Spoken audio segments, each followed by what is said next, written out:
کہتا میں نے دروازے پہ دستک دی، سیدہ عائشہ صدیقہ اندر سے بولی کون ہے؟ میں نے کہا اماں جی غلام ہوں عثمان، میں 4 دن کے بعد آیا ہوں تو چہرے پہ بڑی کمزوری ہے۔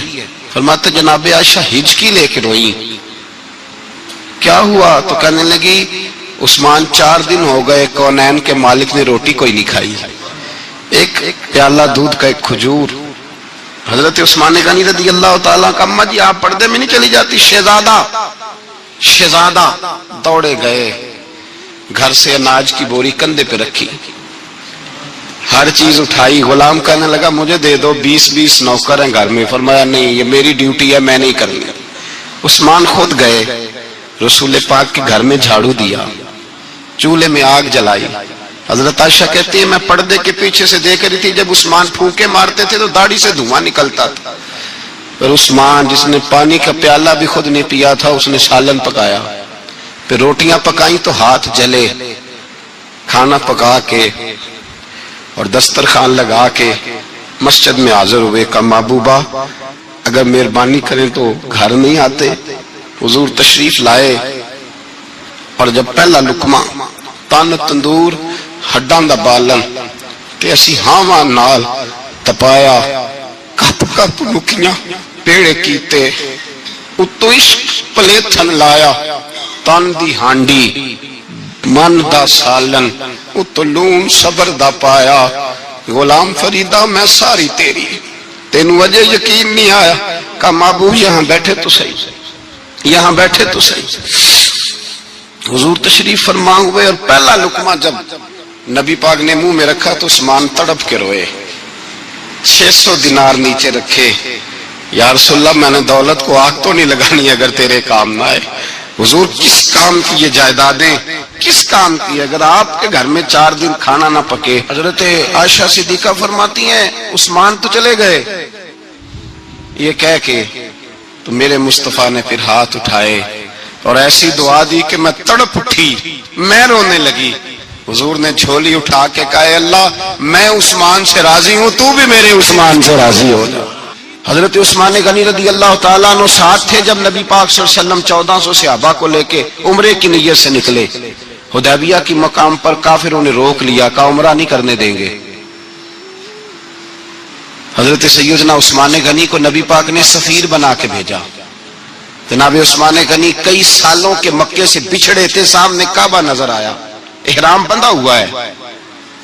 جب سفیر بن کے گئے تو ابو سفیان کہنے لگے عثمان ہم تیرے رسول کو تو ابھی عمرے کی اجازت نہیں دیتے، باقی لوگ تو نہیں آتے، وہ سامنے کعبہ ہے، وہ حجر اسود ہے، وہ سارا کچھ ہے، طواف کرنا ہے تو کر لو، استلام کرنا ہے تو کر لو، اگر تم نے کعبے کے اندر نماز پڑھنی ہے تو پڑھ لو، صفا مروہ کے پھیرے لگاؤ، تمہیں اجازت ہے۔ نبی عثمان غنی فرمانے لگے قسم ہے رسول کی زلفوں کی، جب تک میرے مصطفیٰ طواف نہیں کریں گے عثمان بھی کوئی نہیں کرے گا۔